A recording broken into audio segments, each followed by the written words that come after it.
My fear is that there will not be enough help for Ukraine after this election.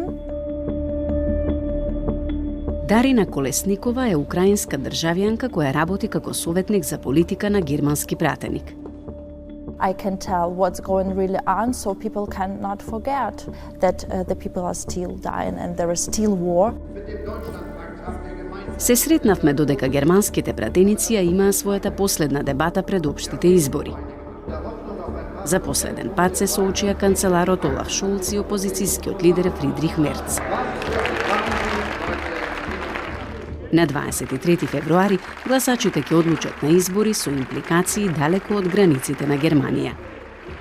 My hope for this election is that the people will read the programs and that they will understand that their vote can decide how millions of Ukrainians will live.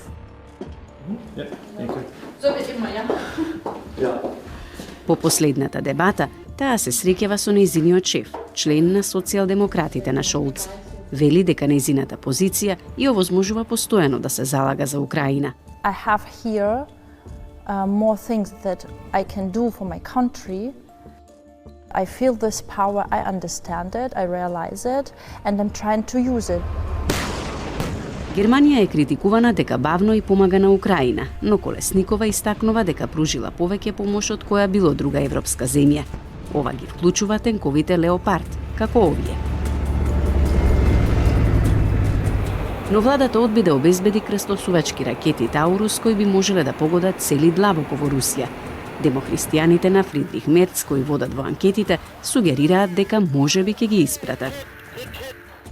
Ukraine should get everything they need. Be sure that we will find something that significantly increases the military power of Ukraine. Dass ich meine Kraft dem Wohl Но пред овие избори Подем доживеа партија која е жестоко против Украина. Алтернатива за Германија или АФД има историско ниво на поддршка и сака да биде пријател со Кремљ. Wir wollen keine Waffenlieferung, wir wollen keine Panzer, wir wollen keine Raketen. Wir wollen den Taurus nicht für die Ukraine, damit wäre Deutschland Kriegspartei. Колесникова го однела својот шеф во посета на Украина за да се увери во реалноста на војната. Таа вели дека АФД го злоупотребува конфликтот за политичка корист. It hurts because it's about my country, it's about my family, it's about my friends, and I don't think that it is fair. Because the aim of that is just like to win some votes. Мајката на Колесникова останала дома во Харкив, каде што волонтира доставувајќи хуманитарна помош, а исто така води и училиште. Војната ги одвои. До сега. Неколку часа по нашето интервју, тие се сретнаа на аеродромот во Берлин. Тоа е потресен семеен момент, потсетник на човечкиот аспект на руската војна против Украина. Sorry, I need to pack.